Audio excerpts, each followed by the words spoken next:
오늘은 주연절 후 6째 주일입니다. 거룩하신 삼위일체 하나님께 영과 진리로 예배하겠습니다.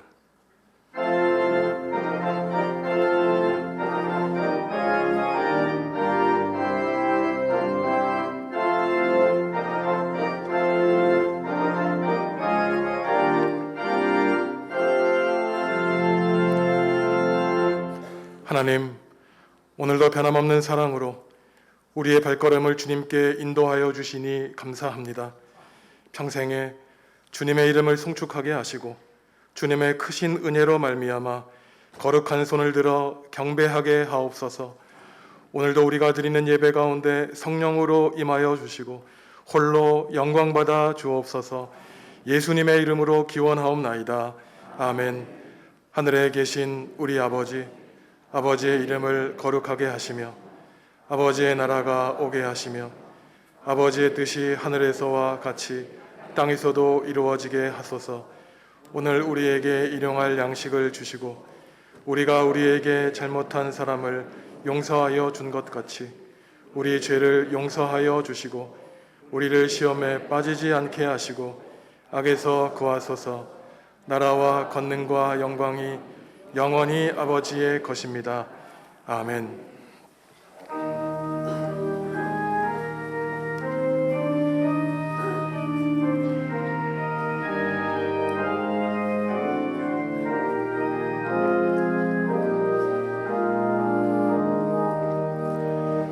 귀하신 주님 계신 곳, 그 백성 함께 모이네. 다 함께 주를 만나니 그곳은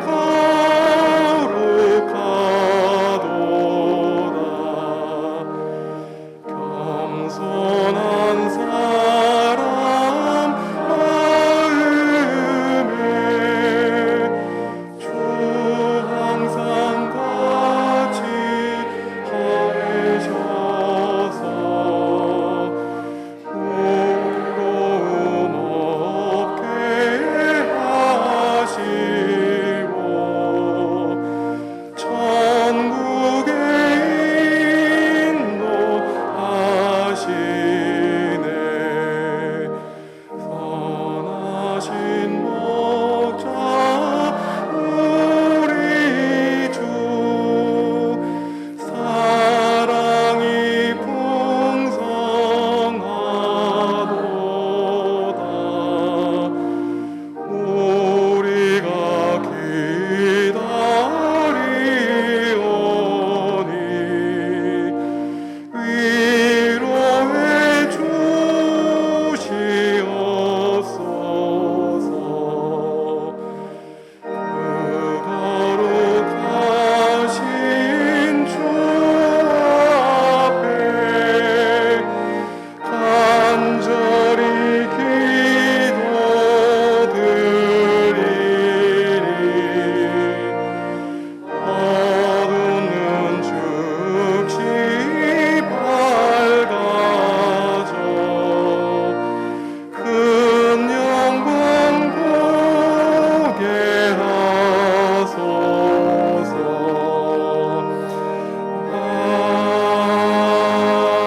아멘.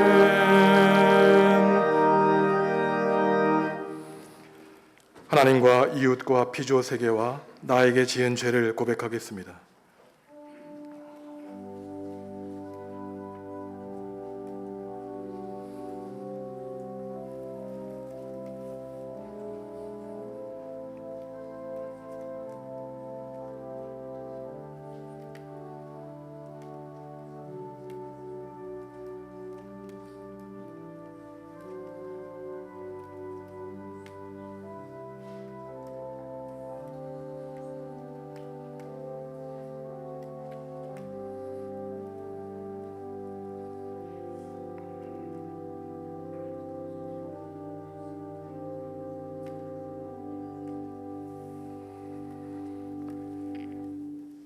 하나님이 우리에게 주시는 용서의 말씀입니다.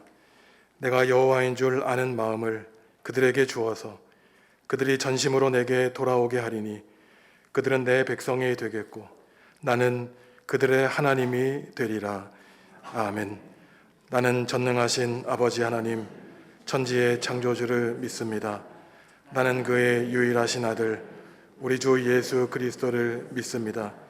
그는 성령으로 잉태되어 동정녀 마리아에게서 나시고 본디오 빌라도에게 고난을 받아 십자가에 못 박혀 죽으시고 장사된 지 사흘 만에 죽은 자 가운데서 다시 살아나셨으며 하늘에 오르시어 전능하신 아버지 하나님 우편에 앉아 계시다가 거기로부터 살아있는 자와 죽은 자를 심판하러 오십니다. 나는 성령을 믿으며 거룩한 공교회와 성도의 교제와 죄를 용서받는 것과 몸의 부활과 영생을 믿습니다. 아멘.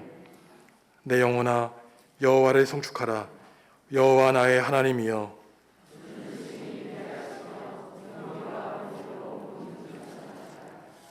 주께서 옷을 입음같이 빛을 입으시며 하늘을 휘장같이 치시며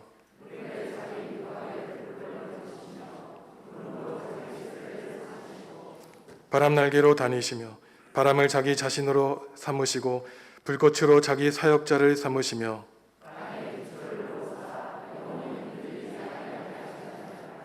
주께서 물의 경계를 정하여 넘치지 못하게 하시며 여호와께서 샘을 골짜기에서 솟아나게 하시고 산 사이에 흐르게 하사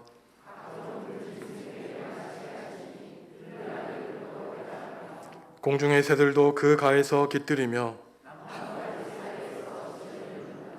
그가 그의 누각에서부터 산에 물을 부어 주시니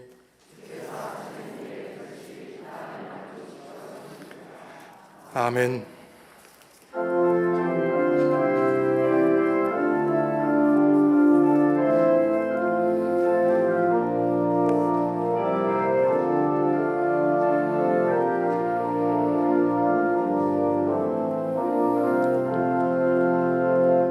정한 물로 우리 죄를 모두 씻어 주시사 주의 자녀 삼으시고 은혜 내려 주소서.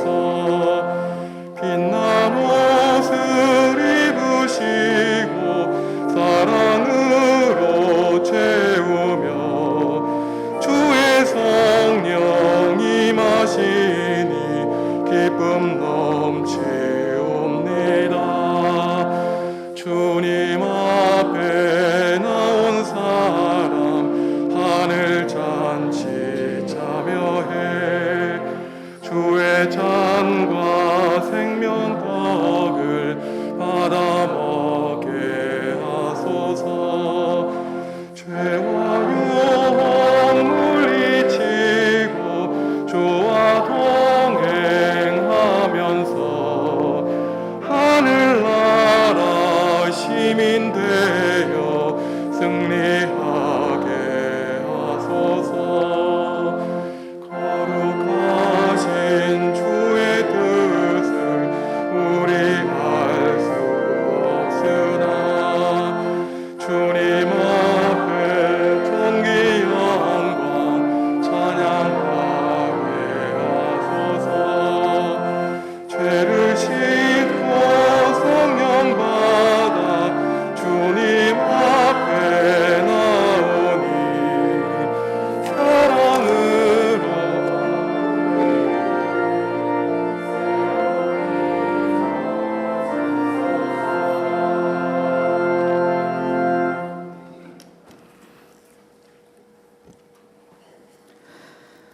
사랑과 은혜가 충만하신 하나님 아버지, 모든 영광과 찬송과 감사를 하나님께 올려드립니다.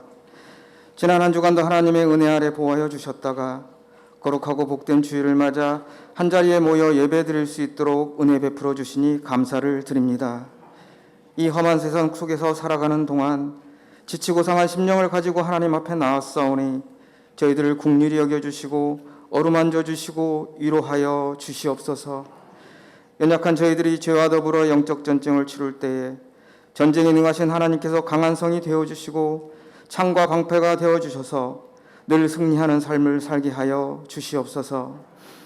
이 모든 것이 하나님의 은혜임을 깨닫고 감사에 감사를 더하는 삶을 살게 하시고 세상의 헛된 것을 구할 것이 아니라 오직 하나님의 구원의 은혜를 구하며 살게 하여 주시옵소서. 교회의 각 지체로 부르심을 받은 저희들은 머리 대신 예수 그리스도의 가르침을 따라 순종하게 하시고 그리스도라고 하는 포도나무에 그저 붙어 있으므로 좋은 열매를 맺는 가지의 역할을 충실히 해가는 성도들이 되게 하여 주시옵소서.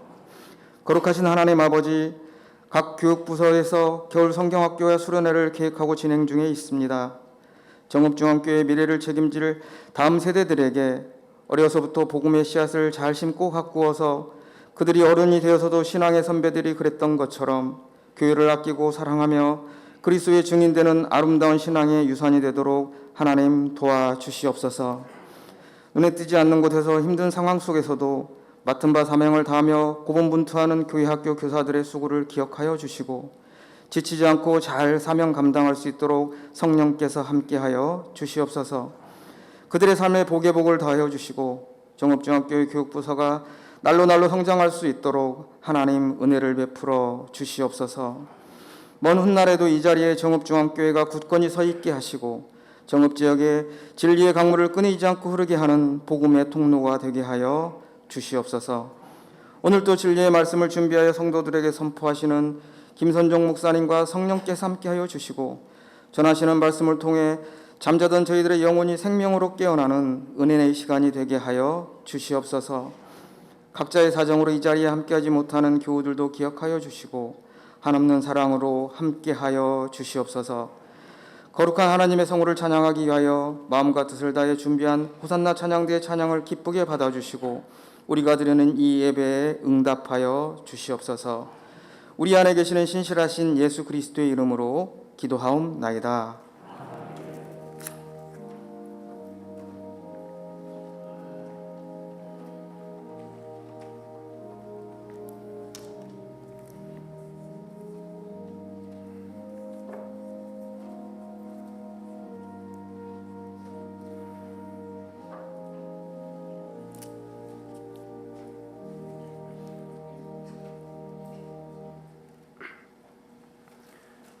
우시야 왕이 죽던 해에 내가 본즉 주께서 높이 들린 보좌에 앉으셨는데 그의 옷자락은 성전에 가득하였고 스랍들이 모시고 섰는데 각기 6날개가 있어 그 둘로는 자기의 얼굴을 가리었고 그 둘로는 자기의 발을 가리었고 그 둘로는 날며 서로 불러 이르되 거룩하다 거룩하다 거룩하다 만군의 여호와여 그의 영광이 온 땅에 충만하도다 하더라. 이같이 화답하는 자의 소리로 말미암아 문지방의 터가 요동하며 성전의 연기가 충만한지라. 그때 내가 말하되 화로다 나여 망하게 되었도다. 나는 입술이 부정한 사람이요 나는 입술이 부정한 백성 중에 거주하면서 만군의 여호와이신 왕을 배웠음이로다 하였더라. 그때 그 스랍 중에 하나가 부젓가락으로 제단에서 집은 바 핀 숯을 손에 가지고 내게로 날아와서 그것을 내 입술에 대며 이르되 보라 이것이 내 입에 닿았으니 네 악이 제하여졌고 내 죄가 사하여졌느니라 하더라. 내가 또 주의 목소리를 들으니 주께서 이르시되 내가 누구를 보내며 누가 우리를 위하여 갈꼬 하시니 그때 내가 이르되 내가 여기 있나이다 나를 보내소서 하였더니 아멘.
아멘.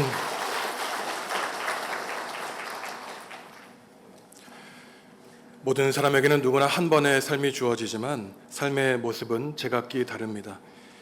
사람이 가지고 있는 조건과 상황에 따라 여러 모습을 가지고 살아갑니다. 삶의 목적을 가지고 살아가느냐, 그렇지 않느냐에 따라서 삶이 달라지게 되죠. 살아가며 인생의 가치를 누리고 사는 사람은 인생을 보람있게 살아갑니다. 하나님을 믿는 사람이라면 누구나 우리가 이 땅에 우연히 온 것이 아니라 하나님이 우리 인생의 꿈과 비전과 목적을 심어 놓으셨다는 것을 믿고 살아갑니다. 하나님이 우리를 보내실 때 우리를 통해서 하나님이 맡기신 일이 있다는 것이고, 이를 하나님이 우리에게 주신 소명, 부르심이라고 하죠. 다만 문제는 우리가 하나님의 부르심을 발견했느냐, 그렇지 않고 사느냐에 달려 있습니다. 오늘 우리가 읽은 이사야 6장을 보면 하나님은 하나님의 말씀을 백성에게 전하기 위하여 하나님의 종인 예언자 이사야를 부르고 계십니다. 이사야는 성전에서 환상 가운데 하나님을 보게 되고 하나님의 부르심을 받게 되죠. 성전 보좌에 천사들이 있는데 그들이 하나님께 거룩하다 거룩하다 거룩하다 거룩한 찬송을 부르고, 그때 문지방이 흔들리고 성전은 하나님의 영광으로 가득하게 됩니다. 이것을 본 이사야의 반응은 두려움에 빠지게 됩니다. 이사야가 반응하기를, 큰일 났구나, 내가 망하고 죽게 되었다, 내 입이 이토록 부정한데 거룩하신 하나님을 만나게 되었으니 내가 어떻게 할 수 있을까, 공포에 빠지게 됩니다. 그러자 천사가 제단 위에 있는 숯불을 가지고 이사야의 입을 대고 지지면서 악을 없애주고 죄를 사해줍니다. 그 다음에 하나님은 누가 나를 위하여서 갈꼬라고 질문하시니 이사야가, 하나님, 제가 여기에 있습니다, 저를 보내주십시오 라고 대답했다는 것이 오늘 말씀의 내용입니다. 오늘 말씀을 통해서 우리는 세 가지의 신앙의 가르침을 얻을 수 있습니다. 첫째는 하나님은 어떠한 사람을 언제 부르시는가에 대한 가르침이고, 둘째, 하나님은 무엇으로 어떻게 죄인된 사람을 변화시키는가에 대한 신앙의 가르침이고, 마지막은 하나님이 부르신 하나님의 일꾼을 어디로 보내시는가의 문제입니다. 하나님은 어떠한 사람을 당신의 일꾼으로 부르실까요? 하나님은 완벽하게 준비된 사람을 일꾼으로 부르시지 않습니다. 반대로 자신이 스스로를 보고 생각하기에 부정하다고 생각하는 사람, 하나님, 저는 죄인입니다 라고 고백하며 살아가는 사람을 일꾼으로 불러주시죠. 아브라함이 그랬고, 베드로가 그랬고, 사도 바울이 그랬습니다. 또 하나님은 언제 하나님의 일꾼을 부르십니까? 특별히 공동체가 고난에, 위기에 빠져 있을 때 하나님의 귀한 일꾼을 부르십니다. 오늘 이사야 6장 1절을 보시면 우시야 임금이 죽었을 때 하나님은 이사야를 부르십니다. 우시야는 남유대의 20번째 임금으로 우시야가 통치할 때에는 정치적으로 경제적으로 부강한 강국을 이루었습니다. 그런데 이러한 임금이 죽었으니 그 백성에게는 절망뿐이었겠죠. 하지만 6절에서 말하기를, 이 우시야 왕이 죽을 때 만군의 여호와이신 하나님 임금님을 만났다고 이사야는 고백하고 있습니다. 인간 임금은 죽었지만 참된 임금님이신 하나님을 만나게 되었다는 것이죠. 우시야는 인간 임금에 불과했습니다. 강력한 임금이 역사에서 사라지게 될 때 참된 임금님이신 하나님이 역사의 무대 위에 등장하게 되는 것이죠. 거룩하신 하나님의 영광 앞에 자신의 부정함이 너무나 확연하게 드러납니다. 입술이 부정하다는 것은 단지 입술만이 아니라 우리의 인생, 삶 자체가 부정한다는 것을 가리키는 것이죠. 예수님이 마태복음 15장 18절에서 말씀하시기를, 입에서 나오는 것들은 마음에서 나오는 것이니 이것이야말로 사람을 더럽게 한다고 말씀하셨습니다. 당시 정통 유대교인들은 레위기 11장의 율법에 따라서 사람이 어떠한 음식을 먹느냐, 깨끗한 음식을 먹느냐 더러운 음식을 먹느냐에 따라서 그의 몸이 깨끗하여지고 더러워질 수 있다고 말했습니다. 하지만 예수님은 완전히 반대로 말씀하셨어요. 사람의 입으로 들어가는 음식물이 우리를 더럽게 하는 것이 아니라 우리 마음속에 있는 우리의 생각, 더러운 생각이 우리의 입을 통해서 나올 때 우리를 더럽힌다고 했습니다. 우리의 입을 통해 나오는 악한 생각, 살인, 간음, 음란, 도둑질, 거짓 증언과 비방이 사람을 더럽힌다고 주님은 말씀하셨죠. 출애굽기 33장 등의 여러 성경 본문을 보면은 하나님을 직접 본 사람은 죽임을 당한다고 보고하고 있는데, 일반인도 아니라 이사야처럼 입이 부정한 사람이 하나님을 만나게 되었으니 그가 느낀 죽음에 대한 공포와 두려움은 우리가 쉽게 예상할 수 있는 것이죠. 하나님을 만난 사람이 두려워하고 떠난 이유가 여기에 있습니다. 진정한 신앙인은 자신은 죄인이고 늘 죄를 의식하고 살아가기 때문이죠. 여전히 내가 지은 죄를 하나님 앞에 사람 앞에 해결하지 못했다는 생각 때문입니다. 죄값을 아직 다 청산하지 못했기 때문이죠. 만약에 하나님이 우리에게 여러분들 천국에 다 가고 싶으십니까? 그러면은 아무도 두려워하지 않고 의심하지 않고 다 가고 싶습니다라고 대답하실 것입니다. 하지만 지금 당장 하나님 나라에 가고 싶습니까? 그러면은 가고 싶던 사람은 아무도 없을 것이에요. 막연히 앞으로 주어질 하나님 나라와 지금 당장 죽을 죽음에 대한 공포는 완전히 다르기 때문입니다. 하나님께 청산하지 못한 죄값이 아직 남아있기 때문이죠. 하지만 분명한 사실은 내가 죄인임을 고백하고 깨닫는 사람은 구원받을 가능성이 있고 나는 의인이고 아무 잘못이 없다고 생각하는 사람은 오히려 하나님 앞에 구원받기 어렵다는 사실입니다. 하나님의 은총은 놀랍습니다.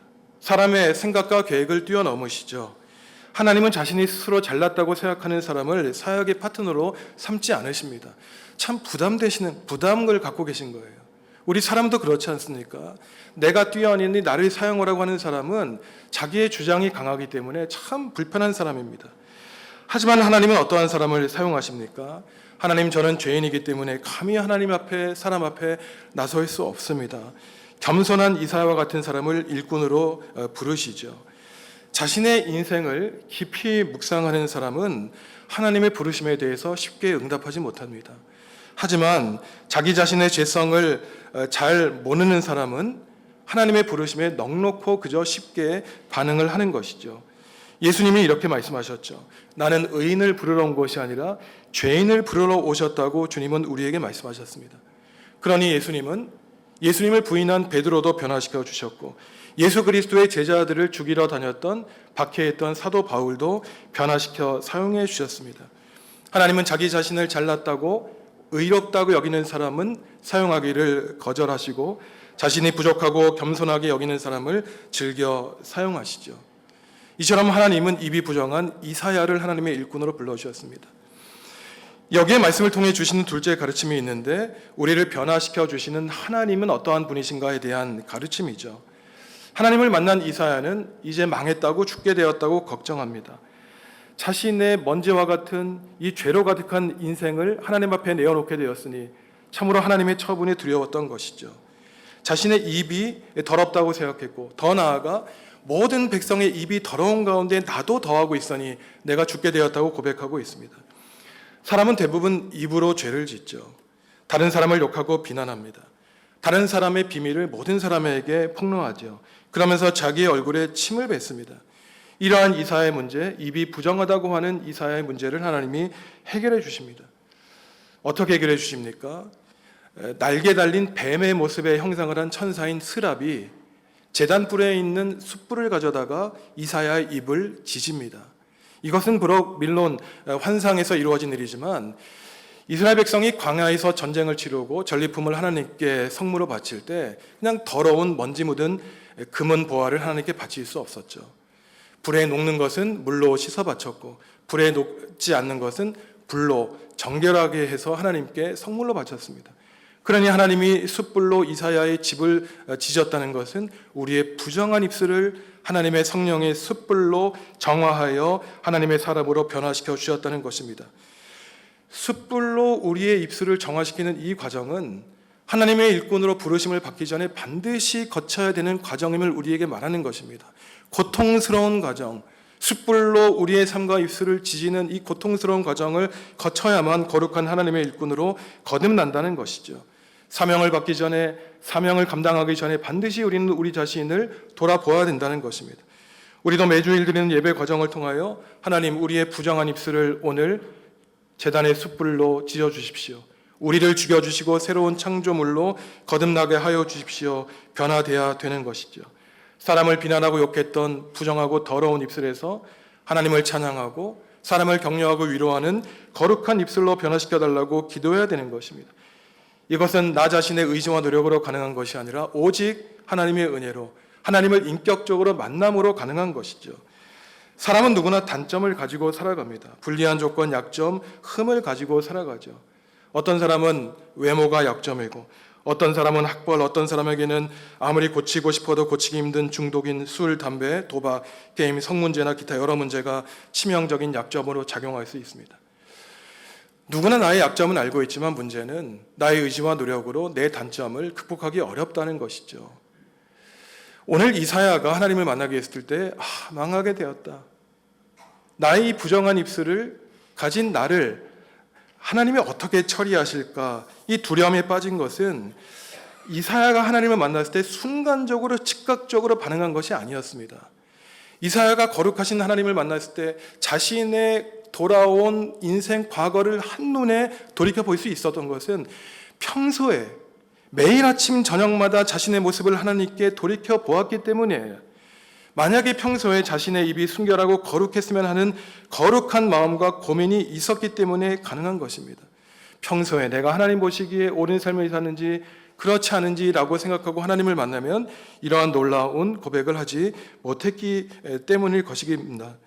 하나님 보시기에 부족하다는 의식이 오랜 시간 동안 자기를 사로잡고 있었기 때문에 하나님께 영광을 올려드리고 천사들의 찬양을 드릴 때 하나님의 거룩함과 멀리 떨어져 있는 자기의 이 죄성 때문에 결국 하나님께 이러한 놀라운 반응을 보였던 것이죠. 훌륭한 신앙인들이 다 그렇습니다. 자기의 마음이 둔감하고 자기의 죄를 발견하지 못하면 자기만 자신을 옳게 살아간다고 착각하고 살아가죠. 하지만 영적으로 깨어서 민감하게 하나님 앞에 단독자로 서가는 사람은 늘 하나님 앞에 두렵고 떨리는 마음으로 살아갈 수밖에 없는 것입니다. 사도 바울이 그랬죠. 바울은 자신의 이 이면적인 모습을 로마서 7장에서 고백하고 있는데, 내 속사람으로는 하나님의 법을 즐거워하되 내 지체 속에서 다른 한 법이 내 마음의 법과 싸워 내 지체 속에 있는 죄의 법으로 나를 사로잡는 것을 보는도다. 오라, 나는 곤고한 사람이로다. 이 사망의 몸에서 누가 나를 건져내라 탄식하고 있습니다. 한마디로 바울은 마음으로는 하나님을 따르고 성령의 법으로 살고 싶지만 내 마음속에 깊이 뿌리박고 있는 이 죄의 법이 나를 하나님과의 관계에서 끊어지게 만든다는 것입니다. 죽고 싶다는 것이에요. 하지만 바울은 이 문제를 궁극적으로 해결하게 됩니다. 어떻게 해결했을까요? 로마서 8장 1절과 2절에 그 해답이 나옵니다. 우리가 한 목소리로 또박또박 읽습니다. 그러므로 이제 그리스도 예수 안에 있는 자에게는 결코 정죄함이 없나니 이는 그리스도 예수 안에 있는 생명의 성령의 법이 죄와 사망의 법에서 너를 해방하였음이라. 아멘. 그동안 나를 다스리고 있었던 나 자신의 법이 있었다는 것이에요. 하지만 내 윤리적이고 도덕적인 잣대로, 율법의 잣대로 살아가니 그것을 통한 결과는 늘 나의 괴로움만 폭로할 뿐이었습니다. 하지만 생명의 성령의 법, 예수 그리스도의 법을 만나니 이제는 죄와 고난과 사망에서 해방되었다고 바울은 말을 하고 있는 것이죠. 그러니 우리도 우리의 인생의 문제를 해결하려고 하나님께 간절히 기도해야 됩니다. 인생의 죄와 고난의 문제에 빠져서 허덕이고 있을 때 바로 그때에도 우리를 바라보시고 안타까워하시며 기다려주시고 품어주시는 하나님을 우리는 의지해야 되는 것이죠. 바로 그러한 은혜의 하나님을 만날 때 우리는 이사야처럼 고백할 수 있는 것입니다. 하나님, 제가 여기 있지 않습니까? 저를 불러주십시오. 제가 가겠습니다 라고 고백할 수 있는 것입니다. 아무리 부족하더라도 죄인이더라도 하나님이 원하시면 변화시켜 주실 수 있습니다. 하나님이 우리의 모든 죄를 아시고 성령의 숯불로 우리의 부정한 곳을 정하게 만들어 주시는 것이죠. 죽게 되었다고 두려워 떨던 이사야도 하나님이 변화시켜 주시니 하나님의 일꾼으로 변화되게 됩니다. 예전에 하나님의 부르심을 발견하지 못하여 무기력하게 누워있던 불쌍한 인생들을 성령으로 일으켜 주시고 하나님의 뜻과 계획을 이 땅에 구현하기 위해서 하나님의 일꾼으로 거듭나게 되는 것이죠. 하나님은 지금 이 순간도 누가 하나님의 구원의 역사를 이 땅에 이룰 것인가 애타게 하나님의 일꾼을 찾고 계십니다. 그러기 위해서는 우리가 먼저 우리의 죄를 고백하고 우리의 부정한 몸과 마음을 성령의 숯불로 지져달라고 우리의 몸을 성령님께 내어 맡겨야 되는 것이죠. 그때 하나님은 우리를 변화시켜 주시고 하나님의 일꾼으로 불러 주십니다. 그것은 단지 목회자만이 하나님의 거룩한 일을 하는 것이 아니죠. 하나님이 원하는 일을 하나님의 뜻을 구현하는 일이라면 그 어떠한 일도 수치스럽거나 부끄럽지 않고 하나님의 영광을 드러내는 일인 것입니다. 이처럼 하나님은 입술이 부정한 죄인인 이사야를 부르셔서 성령의 숯불로 깨끗하게 하시고 그를 부르시고 세상에 부르십니다. 여기까지는 참 좋은 말씀이에요. 하지만 그 다음에 우리가 이해하기 어려운 것은 하나님이 죄인을 부르셔서 변화시킨 하나님의 일꾼을 과연 어디에 보내시는가의 문제가 우리를 당황하게 합니다. 이해하기 힘든 내용이 우리가 읽지 않은 9절과 10절에 나오는데 하나님이 이사야를 어디에 보내시는가 한 목소리로 읽겠습니다. 여호와께서 이르시되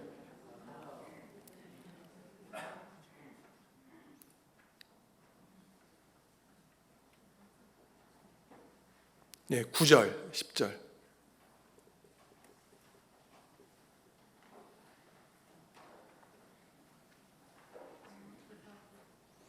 예, 성경을 펴서 함께 읽으시겠습니다. 여호와께서 이르시되 가서 이 백성에게 이르기를 너희가 듣기는 들어도 깨닫지 못할 것이요 보기는 보아도 알지 못하리라 하여 이 백성의 마음을 둔하게 하며 그들의 귀가 막히고 그들의 눈이 감기게 하라.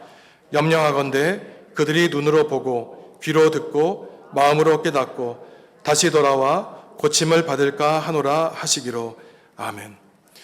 들어도 듣지 못하는 것, 보고자 해도 보지 못하는 마음이 완악하고 둔감한 사람들에게 하나님은 이사야를 보내신다는 것입니다. 그러면서 하나님이 뭐라 그러십니까? 역설적으로 말씀하시는 거예요. 듣고 보고 혹시 돌이키고 회개할까 봐 하나님이 두렵다고 말씀하시는 것입니다. 하나님의 부르심은 참으로 놀라우시죠. 자신의 종을 부르시고 탄탄대로 그를 환영하는 곳으로 보내시는 것이 아니라 그를 적대시하고 하나님을 적대시하는 곳으로 하나님의 사람을 보내신다는 것이에요. 이것은 단지 이사야만 해당하는 것이 아닙니다. 하나님의 아들 예수님도 그러셨죠. 하나님이 예수님을 통해 이 땅을 구원하고자 하실 때 많은 무리가 이 자가 요셉의 아들이 아닌가, 마리아의 아들이 아닌가 비아냥됐던 것입니다. 또한 하나님이 예수님에게 세례를 베푸시고 하나님이 너는 내 아들이다, 내가 너를 사랑하노라 라고 말씀하신 다음에 성령님이 보내신 곳이 바로 사탄이 기다리고 있던 그러한 광야였던 것이죠. 예마 때마다 우리 기도하시는 우리 장로님, 집사님, 권사님들이 우리 목사님을 편안케 하여 주십시오라고 기도하시지만 사실 저는 그렇게 기도하지 않습니다. 사실 성경의 가르침에 따르면은 목회자가 하나님의 종이 평안한 삶을 살게 해달라고 기도하는 것은 아주 반성서적인 내용이에요. 이사야가 그랬고 바울이 그랬고 베드로가 그랬고 예수님이 그랬기 때문입니다. 그러니 우리가 얼마나 그동안 잘못된 기도를 드렸는지 모릅니다. 하나님 성공하게 해주십시오. 우리 자녀들을 형통하게 하여 주십시오. 물론 사랑에서 비롯한 기도이죠. 하지만 그때 실패하면 어떻게 이겨내시겠습니까? 그때 쓰러지고 좌절하면 어떻게 기도하실까요? 올바른 기도 방법은 하나님 성공하게 해주십시오. 잘되게 하여 주십시오. 하지만 실패하더라도 쓰러지고 넘어지더라도 하나님만 제 곁에 계시면 저는 만족하고 살겠습니다 라고 기도를 하셔야 되는 거예요. 그때 바로 우리는 실패하고 넘어져도 성령 하나님이 우리 곁에 계시기에 우리는 승리하며 일어날 수 있는 것입니다. 예수님도 이사야도 하나님의 부르심을 받고 고난의 자리로 보내심을 받았는데 우리도 그렇지 않겠습니까? 독일 히틀러 나치의 박해를 받고 순교한 보네퍼 목사님은 그리스도의 모든 부르심은 죽음으로 인도한다라고 말을 하고 있습니다. 하나님이 하나님의 종을 부르실 때 또한 보내실 때 탄탄대로로 보내시는 것이 아니라 십자가의 좁은 길, 고난의 길로 보내시는 것이죠. 하나님을 배신하고 하나님의 종을 무시하고 박해하는 곳으로 하나님의 종을 보내십니다. 하나님을 떠나 멀리 살고 하나님의 말씀을 듣지 않는 곳으로 보내시죠. 하지만 하나님의 종이 그러한 세상에 보내셔도 쓰러지고 넘어질 때마다 하지만 버려졌다는 느낌을 들지 않고 다시금 일어설 수 있는 것은 하나님의 뜻을 알기 때문이에요. 하나님이 나를 그러한 세상에 보내신 것은 나를 미워하기 때문이라 반대로 나를 신뢰하시기 때문에 언제 어디서라도 하나님의 뜻을 이해하고 뜻을 굽히지 않을 걸 아셨기 때문에 이사야와 같은 하나님의 겸손한 종을 하나님은 부르셨던 것입니다. 그리고 이사야는 알기 때문이에요. 하나님이 나를 힘든 곳에 보내시는 것은 그만큼 하나님의 사랑과 은혜가 뛰어나기 때문에 죄인으로 가득한 세상마저도 구원하길 원하시기 때문에 누가 모든 사람이 다 하나님의 고난의 길을 떠날 때 나만은 하나님 곁에 남아서 그 고난의 십자가를 짊어질 것을 아셨기 때문에 하나님이 나를 부르신 것을 이해하고 하나님 곁에 머물러 있었던 것이죠. 누군가 희생하고 헌신해야 공동체가 살아나는 것이죠. 누군가 희생하고 헌신해도 두려움 없이 담대하게 십자가의 길을 갈 수 있는 것은 하나님이 나를 보호해 주신다는 사실을 깨달아 알기 때문입니다. 이사야에게는 제단의 숯불로, 바울에게는 생명과 성령의 법으로, 예수님께는 사탄의 시험을 받은 다음에 광야에서 예수님을 수종드는 천사들로 예수님을 보호해 주십니다. 마찬가지로 지금 오늘도 하나님은 우리를 지켜 보호해 주세요. 사람의 도움을 얻는 것이 아니라 하나님의 도움을 얻는 것입니다. 내가 실패하고 좌절했다고 해도 하나님이 그 자리에 계시면 성공한 것이죠. 반대로 내가 사람의 시선으로는 아무리 성공했다고 하더라도 그 성공 가운데 하나님이 계시지 않는데 그 성공이 우리 인생에 얼마나 지속될 수 있겠습니까? 아무리 우리의 인생이 힘들고 어려워도 이겨낼 수 있는 것은 성전의 환상 가운데 우주 만물을 지으신 그 하나님이 내 작은 인생의 침투에 들어오셔서 나의 온 몸과 마음이 성령 하나님으로 가득 차 있었기 때문에 어떠한 인간의 계략과 모략에도 그러한 사람들은 쓰러지지 않고 주님만 의지하기에 때로는 십자가 고난을 이겨내고 승리하며 면류관을 얻게 되는 것입니다. 하나님이 지금 우리도 거룩한 백성으로 부르시고 계시죠. 그리고 59년 전 정확하게 1954년 2월 14일에 이 땅에 정읍중앙교회를 세워주셨습니다. 세상을 구원하시고자 하는 하나님의 부르심에 응답하는 사람을 통해서 하나님은 일을 하시죠. 누가 나를 위해서 갈 거라고 질문하실 때 하나님, 제가 여기 있지 않습니까? 하나님을 만나기 전까지는 자신이 없었습니다.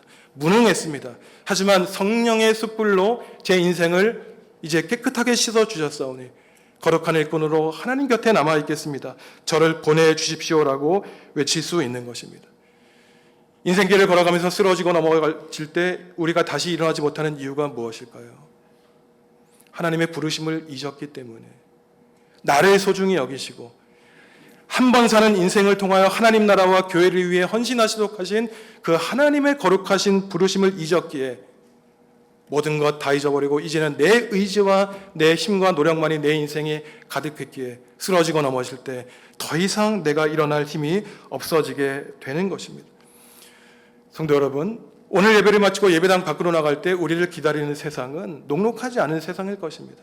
우리를 힘들게 하고 넘어뜨리며 우리에게 손가락질하는 세상일지 모르죠.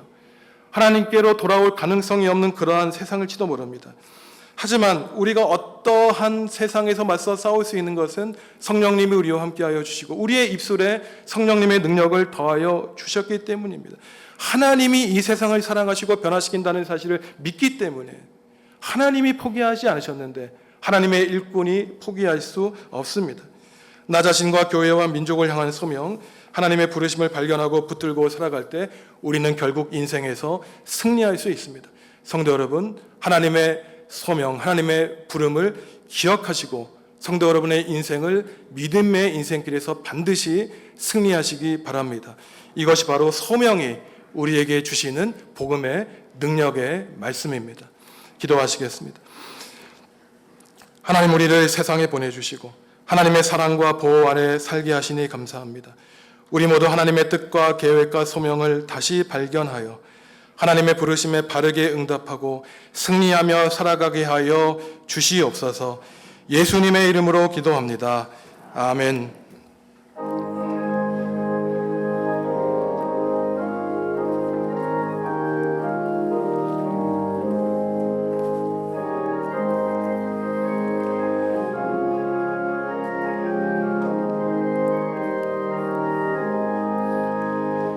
익은 곡식 거둘 자가 없는 이때에 누가 가서 거둘까?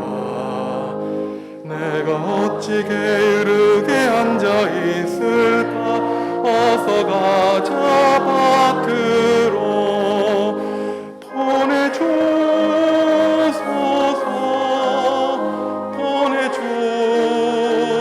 보내주소서. 재단 숯불 내 입술에 대니 어찌 주저할까? 주여 나를 보내주소서.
성도 여러분, 주님이 우리에게 물으십니다. 내가 누구를 보낼까? 누가 우리를 대신하여 갈 것인가? 아멘.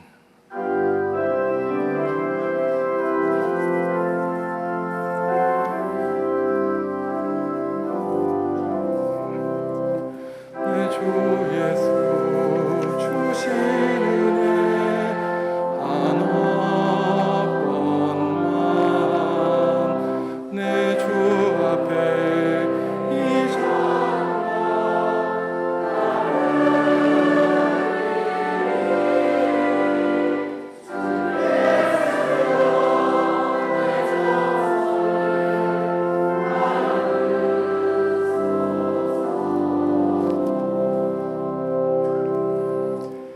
하나님, 69년 전에 이 땅에 정읍중앙교회를 세워주시고 지금까지 하나님의 영광을 위하여 귀하게 사용하여 주신 주님의 은총에 감사를 드립니다.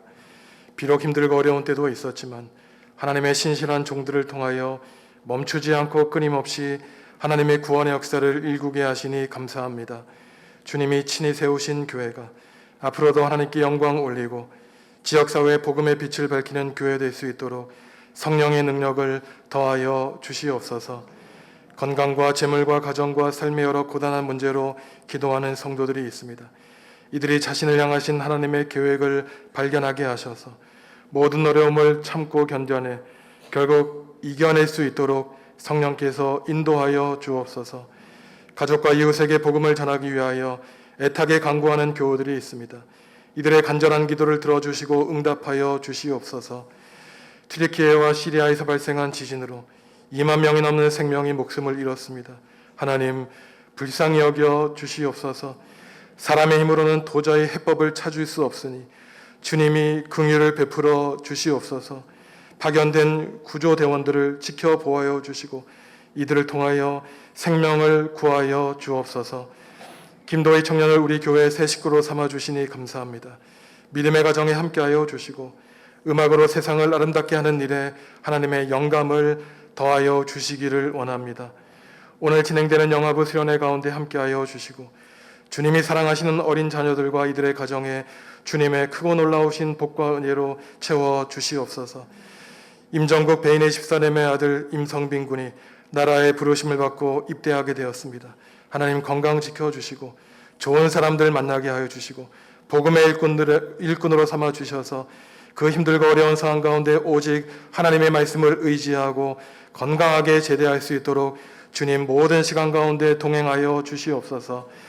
하나님 나라와 교회를 위하여 헌신할 장로 안수 집사 권사를 뽑는 선거를 준비하고 있습니다. 사람과 세상의 기준이 아니라 오직 마음을 보시는 하나님의 기준으로 선택하게 하여 주시옵소서. 제비는 사람이 뽑으나 모든 일을 작정하기는 여호와 있다는 말씀에 따라 모든 일을 주관하시는 하나님께 온전히 맡기는 거룩한 잔치 시간 되게 하여 주시옵소서. 귀한 예물을 주님께 드립니다. 우리의 온 몸과 마음을 담아 드리오니 기쁘게 받아주시고 하나님 나라를 위하여 귀하게 사용하여 주시옵소서. 주님을 사랑하는 성도들에게 건강과 주님의 신령한 복과 은혜 내려 주시옵소서. 예수님의 이름으로 기도합니다. 아멘.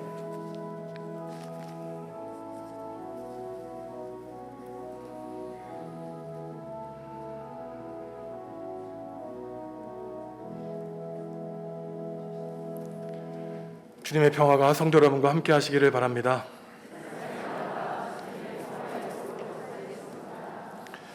오늘은 교회 창립 69주년 기념주일입니다. 내년에는 우리 교회가 7순을 맞이하게 됩니다. 시간이 흐를수록 우리 교회가 더욱 성숙한 교회가 될 수 있도록 기도하고 헌신하는 교우들이 되시기 바랍니다. 항존직 선거를 위한 공동의회가 이번 달 마지막 주일 11시에 예배 진행됩니다. 하나님 나라와 교회를 위하여 헌신할 장로 안수 집사 권사를 뽑는 일을 위해서 무엇보다 기도로 준비하시기 바랍니다. 오늘 주보 안내 자리에는 항존직 자격을 위한 우리 교단 총회 헌법, 장로의 자격 선택, 안수 집사 권사의 자격 선택에 대해서 아주 최소한의 내용만 담아드렸습니다. 보시고 물론 이 총회 헌법과 개교회의 사정은 다르기 때문에 우리가 조금 조절하여 적용할 수 있습니다.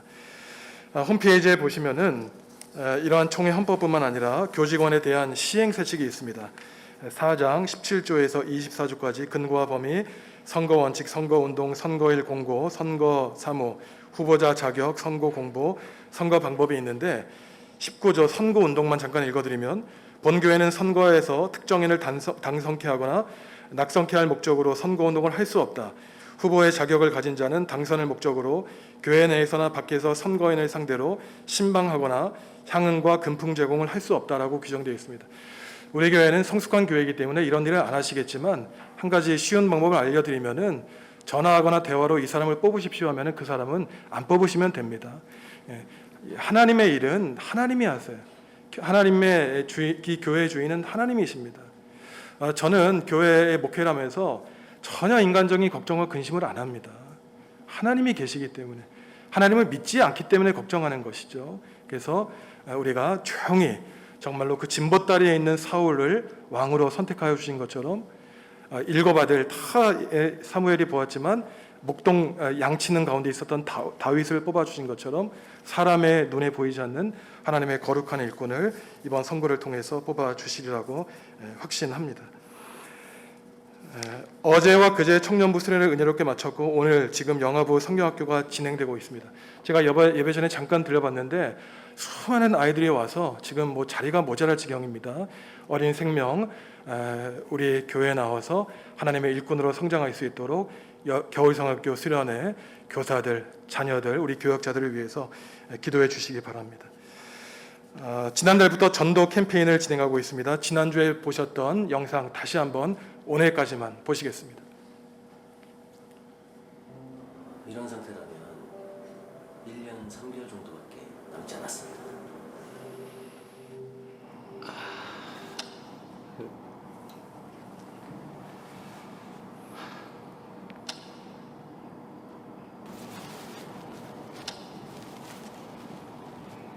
이거 아직 뭐 해야 될 게 많은데 이게 이제 다 물거품이 되는 거.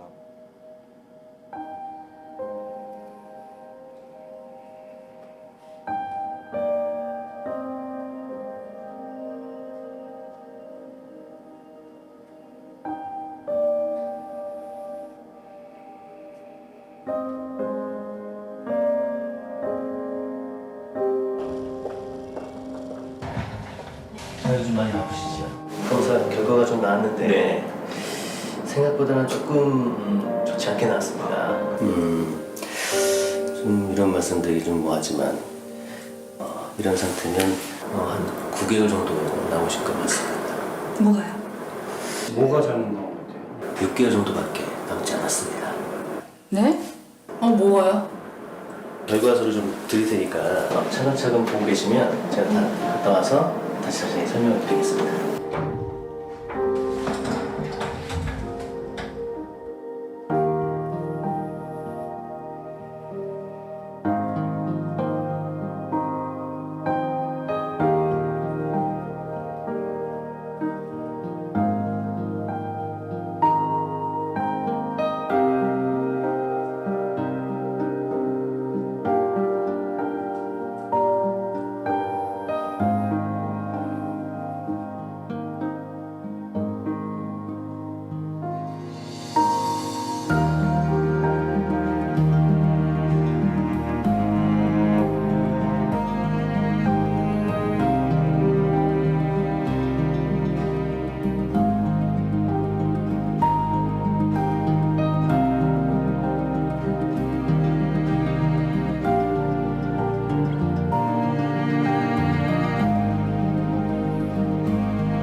가족과 이웃을 정말로 사랑하신다면 기도하시고 예수 그리스도의 복음을 전하시기 바랍니다. 성도 여러분들 가운데 가족과 이웃을 전도하시기 위해 전도 카드도 내시고 간절하게 기도하시는 분들을 제가 알고 있습니다. 또 어떠한 교우들은 내가 10년 이상 기도했는데 하나님이 들어주지 않으실까요? 탄식하는 분들도 계세요. 그런데 다만 우리가 참고 인내하고 기대할 뿐입니다. 성도 여러분들 잘 모르시겠지만 지난주, 지지난주에도 제가 얼굴을 모르는 교우를 만났는데 코로나 발생 전에 나오셨다가 3년 만에 나오신 분도 계셨고 10년 만에 교회를 다시 나오신 분도 계세요.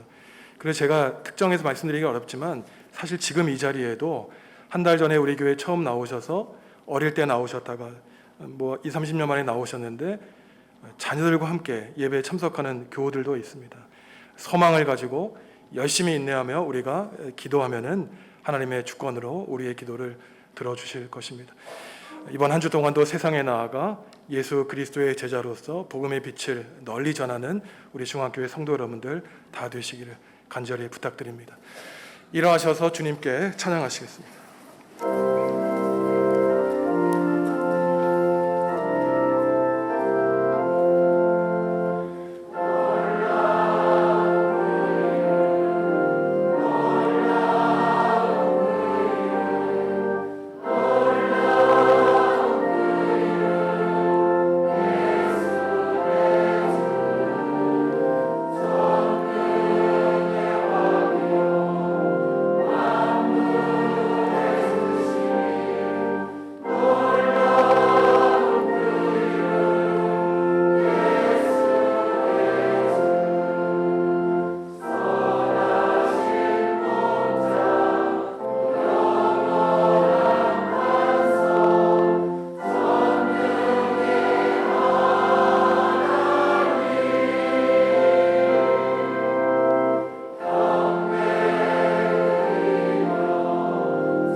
성도 여러분, 우리는 하나님께 부름받은 거룩한 사람입니다. 인생길에서 지쳐 넘어질 때 하나님의 부르심을 기억하시기 바랍니다. 하나님을 거스르는 세상으로 보내시는 주님께 하나님 제가 여기 있습니다. 저를 보내주십시오라고 응답하시기 바랍니다.